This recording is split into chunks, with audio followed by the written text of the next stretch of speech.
With the humanitarian situation worsening in Gaza, the question that a lot of people are asking is, what are the world leaders doing at this moment? Which of the world leaders have called for a ceasefire? What diplomatic efforts are being done behind the scenes? This is where things get very interesting. The American President Joe Biden was quick to vow unwavering support for the state of Israel. There have been no calls for restraint that has been given out by the Americans. The American Secretary of State Antony Blinken and also the Secretary of Defense Llyod Austin visited Israel in quick succession in a show of solidarity. So what are the possible implications of the US-Israel relationship on the rapidly developing Gaza situation? Our next report gets you more details.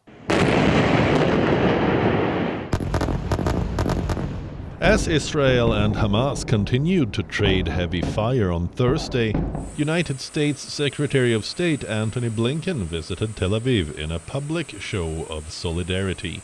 Standing alongside the Israeli Prime Minister Benjamin Netanyahu in Jerusalem, Blinken vowed unwavering U.S. support for Israel in its war on Hamas.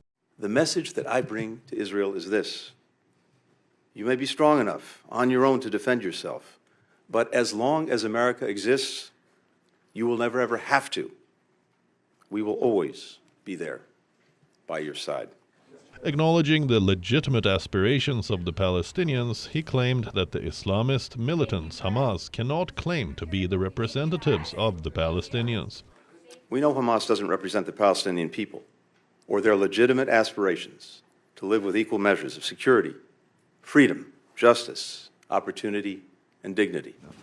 Blinken's tour of 6 Arab countries includes Jordan, Qatar, Bahrain, Saudi Arabia, and the United Arab Emirates and Egypt. Blinken's tour is to urge all the parties, especially the Iran-backed Hezbollah in Lebanon, not to broaden the conflict or open a second front. On the day Blinken landed in Israel, Tel Aviv launched simultaneous missile attacks on the Damascus and Aleppo airports. The United States has sent munitions to Israel and deployed the U.S. Navy's newest and most advanced aircraft carrier, USS Gerald R. Ford, to the eastern Mediterranean in a show of support. Interestingly, U.S. has not placed any conditions on the way Israel can use the weapons provided to it. In terms of conditions that we would place on the security assistance that we're providing to Israel, we've not placed any conditions on the provision of this equipment. This is a professional military led by professional leadership, and we would hope and expect that they would do the right things in the prosecution of their campaign. Furthermore, it has warned Israel's other enemies not to enter into the conflict. Not to be left behind, the United Kingdom is sending 2 Royal Navy ships and surveillance aircraft to the eastern Mediterranean to support Israel. To help. When I spoke to Prime Minister Netanyahu recently this afternoon, I assured him of that support.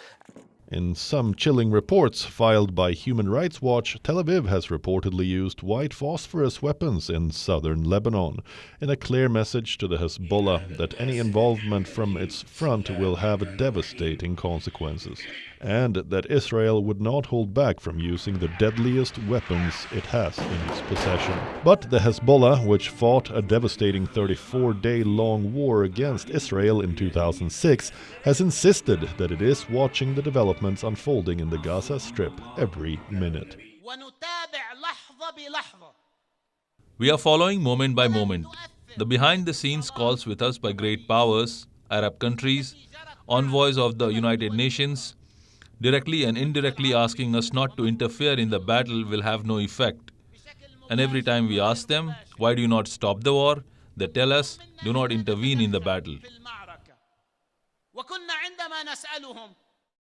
The burst of missiles attack on Syrian airports, the use of deadly white phosphorus in southern Lebanon, and the strategic positioning of aircraft carriers by the allies of Israel is an attempt to deter other state or non-state actors from coming to the aid of Hamas, as Israel continues with its relentless campaign of raining down bombs on the densely populated Gaza Strip.